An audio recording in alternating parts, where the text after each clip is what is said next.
అందరికీ నమస్కారం అండి. కథ పేరు క్షమించు నాన్న. రాసింది శ్రీమతి యశోద పులుగుర్త. చదువుతున్నది పద్మావతి. నాన్న, నాకు హైదరాబాద్ ఆఫీస్కి ట్రాన్స్ఫర్ చేశారు ప్రమోషన్ మీద. వరేణ్యను కూడా హైదరాబాద్ ఆఫీస్కి బదిలీ చేస్తామన్నారు. మేము వచ్చే ఆదివారం ఉదయం ఫ్లైట్లో హైదరాబాద్ వచ్చేస్తున్నాం. పూణేలో ఉంటున్న కొడుకు ఫోన్లో చెప్పిన విషయం వినగానే రామకృష్ణకు ఆనందంతో మాట రాలేదు. వెంటనే భార్యను పిలిచి ఈ విషయం చెప్పేసరికి ఆవిడ ముఖంలో ఆనంద తరంగాలు ఉవ్వెత్తున లేచాయి. అబ్బా, ఎంత సంతోషకరమైన వార్త అండి అంటూ ఆవిడ అప్పుడే హడావిడి మొదలుపెట్టేసింది. రీజనల్ ప్రావిడెంట్ ఫండ్ ఆఫీస్లో అకౌంట్స్ ఆఫీసర్గా పనిచేస్తున్నాడు రామకృష్ణ.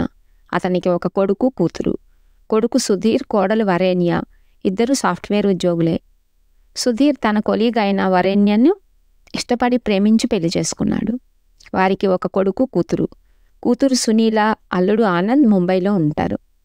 అల్లుడు ఆయిల్ ఇండియా కార్పొరేషన్లో ఫైనాన్స్ ఆఫీసర్గా పనిచేస్తున్నాడు. వారికి ఒక్కడే కొడుకు.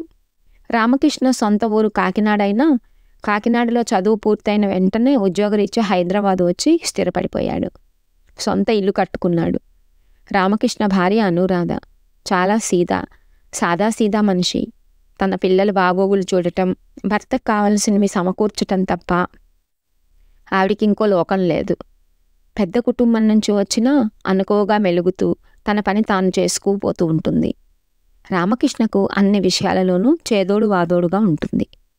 పిల్లలిద్దరికీ తండ్రి దగ్గర కంటే తల్లి దగ్గరే చనువెక్కువ. తండ్రితో దూరంగానే ఉండేవారు. తన పిల్లలెప్పుడూ క్రమశిక్షణలోనే ఉండాలన్నదే అతని ఉద్దేశం. పిల్లలు ఎక్కడా తప్పటడుగు వేయకూడదని, చెడ్డ పేరు తెచ్చుకోకూడదని అనుకునేవాడు. ఈ నేపథ్యంలో పిల్లలకు కొన్ని ఆంక్షలు, షరతులు విధించేవాడు. పిల్లలు ఎక్కడికి వెళ్ళాలనుకున్నా తండ్రి అనుమతి తీసుకొని చెప్పిన టైం ప్రకారం వచ్చి తీరాలన్న కఠినమైన శాసనాన్ని ప్రవేశపెట్టాడు. ఇంటర్ చదువుతున్నప్పుడు సుధీర్ తనకు చెప్పకుండా స్నేహితునితో సినిమాకెళ్ళాడు. రామకృష్ణ ఫ్యామిలీ ఫ్రెండ్ కూడా ఆ సినిమాకు వచ్చినప్పుడు సుధీర్ని చూశాడు. ఏదో కాకతాళీయంగా రామకృష్ణకు చెప్పాడాయన. ఇంకా రామకృష్ణ ఆగ్రహం చూడాలి. చెప్పకుండా సినిమాకి ఎడతావా వెదవా అంటూ తన ప్యాంటు బెల్ట్ తీసి బెల్ట్తో చితగ్గొట్టాడు. ఇంటర్ ఫస్ట్ ఇయర్లో ఫిజిక్స్లో మార్కులు కాస్త తక్కువ వచ్చాయని, వెధవకి 4 రోజులు అన్నం పెట్టకను అంటూ కోపంతో చిందులేశాడు. ఇంటర్ సెకండ్ ఇయర్లో 96% తెచ్చుకున్నప్పుడు కనీసం ఒక్క చిన్న మెప్పుకోలు కూడా చేయని తండ్రి అంటే అసహనం సుధీర్కి. మా ఊపిరి మేం తీసుకోవటానికి కూడా ఇక్కడ స్వతంత్రం లేదని పిల్లలిద్దరూ తండ్రి ఇంట్లో లేనప్పుడు తల్లితో ఫిర్యాదు చేసేవారు. ఆయన కొన్న బట్టలే వేసుకోవాలి, ఆయన తినమంటేనే తినాలి, ఆయన చెప్పినట్టే వినాలంటే ఎలాగమ్మా అంటూ తండ్రి మీద ఫిర్యాదు చేస్తుంటే తల్లి సర్ది చెప్పేది. మీరేమీ శత్రువులు కాదురా నాన్నకు, మీ మంచి కోరే చెప్తున్నారు అని చెప్పేది. ఇంజనీరింగ్లో అడ్మిషన్ వచ్చినప్పుడు నేను హాస్టల్లో ఉంటానని సుధీర్ చాలా గొడవ చేసి హాస్టల్కి వెళ్ళిపోయాడు. రామకృష్ణ ఉన్న ఊళ్ళోనే కాలేజీలో సీట్ వచ్చింది, ఇంటి నుండి కాలేజీకి వెళ్ళి రావచ్చు కదా, అనవసరంగా డబ్బు దండగా అంటూ ఆపబోయినా సుధీర్ వినలేదు. ఆయన అదుపాజ్ఞలు, ఆంక్షల మధ్య నేను చదవలేనంటూ తల్లి ద్వారా తన పంతాన్ని సాధించుకున్నాడు సుధీర్. నిజానికి రామకృష్ణ దుర్మార్గుడేమీ కాదు. పిల్లలు క్రమశిక్షణతో బాధ్యతగా ప్రవర్తించాలని అనుకుంటాడు. సహజంగా పిల్లల్ని పట్టించుకునే తల్లిదండ్రులు ఎప్పుడూ వాళ్ళ బాగు గురించే ఆలోచిస్తుంటారు. ఇది ఒక్కోసారి పిల్లలకి ఇబ్బంది కలిగిస్తుంది. కానీ తల్లిదండ్రులు తీసుకునే ఆ జాగ్రత్త పిల్లల మంచికే అని చిన్నప్పుడు తెలుసుకోలేరు. అనుకున్న ఆదివారం రానే వచ్చింది. సుధీర్ కుటుంబం రాకతో ఆ ఇంట్లో సందడి రాజ్యమేలింది. బాగున్నారా నాన్న అని ముభావంగా పలకరించాడు సుధీర్ రామకృష్ణను. తల్లితో ఆమె ఆరోగ్యం గురించి చాలాసేపు తరచి ప్రశ్నించాడు. అందరూ భోజనాలకు కూర్చున్నారు. అనురాధ సుధీర్కి ఇష్టమైన వంటకాలన్నీ చేసి కొసరి వడ్డించింది. భోజనాలు చేస్తుండగానే సుధీర్ అన్నాడు, అమ్మా, నాకు వరేణ్యకు ఆఫీస్కు దగ్గరలో ఉన్న అపార్ట్మెంట్ చూడమని బ్రోకర్కు చెప్పాను. దొరకగానే వెళ్ళిపోతాం. అదేమిటి సుధీర్, మీరంతా ఇక్కడే ఉంటారని నేను సంబరపడుతున్నాను. వేరే వెళ్ళిపోవటం ఏమిటిరా అనురాధ బాధపడుతూ అంది. అవును సుధీర్, మళ్ళీ మరో అపార్ట్మెంట్ ఎందుకురా? మన ఇల్లు సదుపాయంగానే ఉంటుంది కదా. ఇక్కడ నుండి ఏమంత దూరం మీ ఆఫీసులకి కాస్త ముందరే బయలుదేరితే అసలు కష్టమేమీ కాదు. మళ్ళీ అపార్ట్మెంట్కు అద్దె, ఇతర ఖర్చులు దండక్కదు. ఇక్కడే ఉంటే అవన్నీ కలిసి వస్తాయి. డబ్బు ఖర్చు పెట్టడం కాదు, ఎలా సేవ్ చేయాలో కూడా తెలియపోతే ఎలా? రేపు పిల్లల చదువులకి, ఖర్చులకి ఇప్పటి నుండే ప్లానింగ్ చేయకపోతే ఎలా రా సుధీర్? తండ్రి అడిగిన దానికి సమాధానం ఇవ్వకుండా మౌనం వహించాడు సుధీర్. నేను చిన్నపిల్లాడినా, నాకు డబ్బు ఎలా సేవ్ చేసుకోవాలో మీరు చెప్పాలా అని చికాకు పడ్డాడు మనసులో. ఏం సుధీర్, నాన్న చెప్తున్నది వినిపిస్తుందా? తల్లి అడిగిన ప్రశ్నకి, అమ్మా ఇదే ఊళ్ళో ఉంటాం కదా, మీరు అక్కడికి వచ్చి ఉండొచ్చు, మేం కూడా వస్తూ ఉంటాం కదా, మా సౌకర్యం మేము చూసుకోవద్దా అన్నాడు. ఇంకా సుధీర్ ఎంత చెప్పినా వినడని అర్థమైంది. వాడికి ఏదైనా ఆలోచన వస్తే ఎవరి మాట వినడు. ముఖ్యంగా తను ఏదైనా చెబితే దానికి వ్యతిరేకంగా చేస్తాడు. రామకృష్ణకు కొడుకుతో వాదించాలని అనిపించలేదు. తన అభిప్రాయాలను గౌరవించినప్పుడు ఇంక కొడుకు ఎంత చెప్పినా ఉపయోగం లేదు. అనవసరంగా బాంధవ్యాలను దూరం చేసుకోవటం తప్పించితే అని మౌనం వహించాడు. ఒక 4 రోజులు గడిచాయి. బ్రోకర్ సూచిస్తున్న అపార్ట్మెంట్లు ఏమీ సుధీర్కి, వరేణ్యకి నచ్చటం లేదు. వరేణ్యకు అత్తగారింట్లో ఉండటం ఇష్టమే. తను ఆఫీస్కు వెళ్తే పిల్లల్ని ప్రేమగా చూసుకుంటారని, పిల్లల గురించి తనకు చింతన ఉండదని భర్తతో కూడా చెప్పింది ఇదే విషయాన్ని. కానీ భర్తే వ్యతిరేకంగా ఉన్నప్పుడు తనేం చేయగలననుకుంది. ఆ రోజు ఇంట్లో ఏమీ తోచక షెల్ఫ్స్లో ఉన్న పాత ఫోటో ఆల్బమ్ల కోసం వెతుకుతున్నాడు సుధీర్. ఆ పక్కనే షెల్ఫ్స్లో తన ఇంజనీరింగ్ బుక్స్ అన్నీ నీట్గా సర్ది వరుసగా పేర్చిపెట్టారు. నోట్ బుక్స్ కూడా ఆ పక్కనే కనిపించాయి. కుతూహలం కొద్దీ అవన్నీ ఒక్కొక్కటి తీసి చూస్తున్నాడు. ఇంతలో పుస్తకాల మధ్యలో నుండి ఒక డైరీ కింద పడింది, బ్రౌన్ కలర్ అట్టతో. తెరిచి చూశాడు.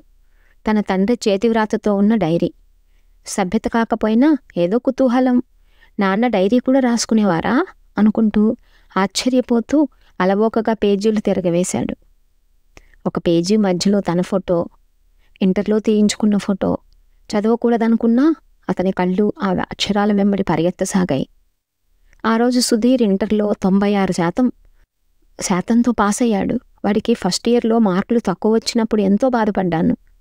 ఏనాడు నేను నా పిల్లల్ని మెచ్చుకోలేదు. కారణం వాళ్ళకు దిష్టి తగులుతుందనే కాక, ఏమాత్రం గర్వం వాళ్ళల్లో కలిగిందంటే అది వాళ్ళ భవిష్యత్తుకు కూడా అడ్డు తగులుతుంది.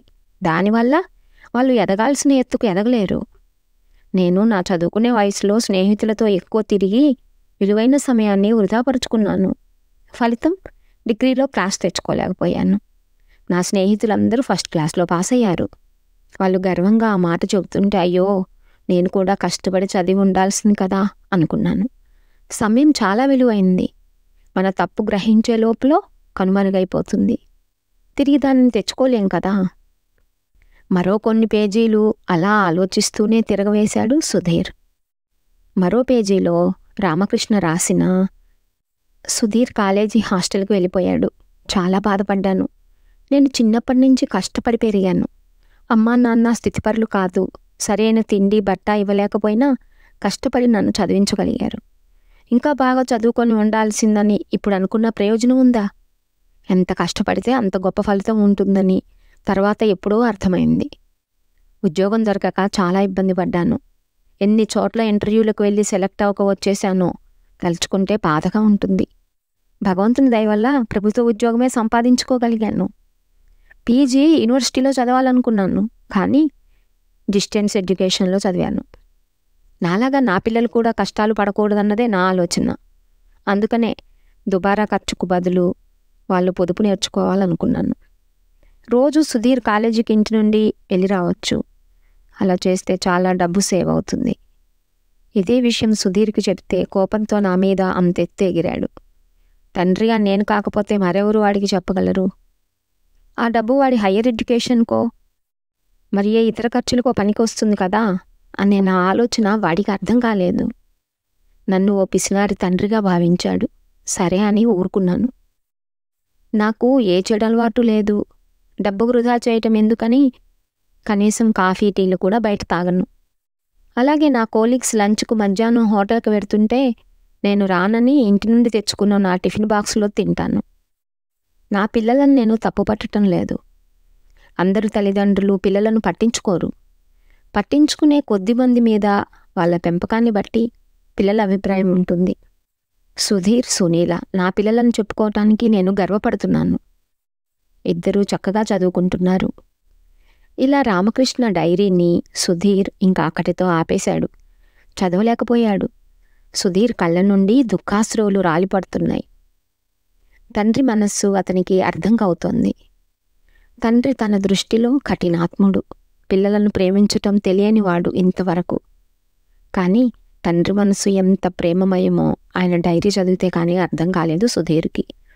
తను అనుభవించిన బాధ తన కొడుక్కి కలిగించకూడదన్న తన ఆశయాన్ని ఏదో వ్రతంలా ఎవరికో నిరూపించటం కోసం కాక అచ్చంగా తమ కోసమే జీవించిన తన తండ్రి మనసు ఏమిటో అప్పుడే అర్థమైంది సుధీర్కి. ఆ రోజు రాత్రి తండ్రి గురించే ఆలోచిస్తున్న సుధీర్కి నిద్ర రావటం లేదు. మంచినీళ్ళు తాగుదామని వంటింట్లోకి రాబోతూ తల్లి తండ్రి మాట్లాడుకున్న మాటలు కొన్ని అతని చెవిలో పడటం తటస్థించింది. సుధీర్ నన్ను అర్థం చేసుకోలేదంటే తప్పు నా పెంపకంలోనే ఉందనుకుంటున్నాను. నేను చాలాసేపు నచ్చచెప్పటానికి చూశాను. కానీ వాడు మనసులో దృఢాభిప్రాయానికి వచ్చినట్లున్నాడు. నా మాటలను అస్సలు పట్టించుకోవటం లేదు. ఇక్కడే వాడు మనతో ఉంటే వాడికి ఎంత డబ్బు కలిసి వస్తుందో వాడికి అర్థం కాదా? కోడలు ఆఫీస్కు వెడితే స్కూల్ అయిపోయిన తర్వాత పిల్లలు ఇంటికి వస్తే ఎక్కడుంటారు చెప్పు? మళ్ళీ వరేణ్య వచ్చే వరకు పిల్లల్ని చూసుకోవటానికి ఒక ఆయాన్ని పెట్టాలి. ఆమె ఎలా చూస్తుందో పిల్లలను. నేనేదో వాడికి స్వేచ్ఛనివ్వకుండా వాడిని బాధ పెడుతున్నానని అనుకుంటున్నాడు. ఈ రోజుల్లో అందరూ విడిగా ఉందామనుకునే వాళ్ళే. కలిసి ఉంటే సుఖం, కలిసి ఉంటే కలదు సుఖం అనేది పాత సామెత అయిపోయింది. ఈ కాలానికి పనికి రాకుండా పోయింది. తన తండ్రి మాటల్లో బాధ అర్థమవుతోంది సుధీర్కి. మీరు బాధపడకండి, వాడికి మన అభిమతం తెలిసే రోజు తప్పక వస్తుందిలేండి.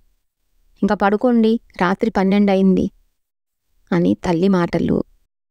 ఇవన్నీ వినపడి తల్లి తండ్రి మాటలు వినలేక తన గదిలోకి వచ్చేశాడు సుధీర్. మర్నాడు ఉదయం రామకృష్ణ గదిలో ఒంటరిగా కూర్చొని పేపర్ చదువుతున్నాడు. గదిలోకి మెల్లగా వచ్చాడు సుధీర్. నాన్నా మెల్లగా పిలిచాడు. ఏం సుధీర్ చెప్పు, పలకరించాడు రామకృష్ణ. నన్ను క్షమించండి నాన్న, మీ మనసు కష్టపెట్టాను. రాత్రి నేను వరేణ్య మాట్లాడుకున్నాం. మేము వేరే ఫ్లాట్కి వెళ్ళటం లేదు. బ్రోకర్కి ఫోన్ చేసి చెప్పేస్తాను. ఇక్కడే మన ఇంట్లోనే ఉంటాం. నేను మిమ్మల్ని సరిగా అర్థం చేసుకోలేకపోయాను. నన్ను క్షమిస్తారా నాన్న అని పశ్చాత్తాపంతో తండ్రిని కౌగిలించుకున్నాడు సుధీర్. రామకృష్ణకు చాలా సంతోషం వేసింది. సుధీర్ మనసులో తను ఒక చెడ్డ తండ్రిగా నిలిచిపోనందుకు. కథ సమాప్తం. అందరికీ ధన్యవాదాలు.